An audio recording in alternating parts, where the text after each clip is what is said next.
Менің қызым сабақтан келіп жатыр. Үстіндегі курткасы Фаберликтікі. Кеше жақында алдық. Керемет, жақсы екен. Одан кейінгі үстіндегі жемпірі. Жемпірді спортивкінің үсті жылы болсын деп киді.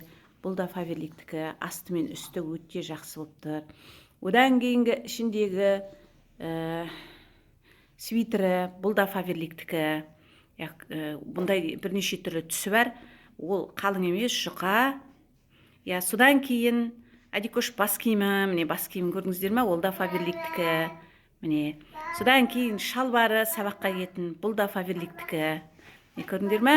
Содан кейінгі трико, ол да Фаберликтікі. Таза хывы кәдімгі несі. Жаңа үсті де, асты да бәрі таза. Одан кейін колготки, ол да Фаберликтікі. Көрдіңдер ғой?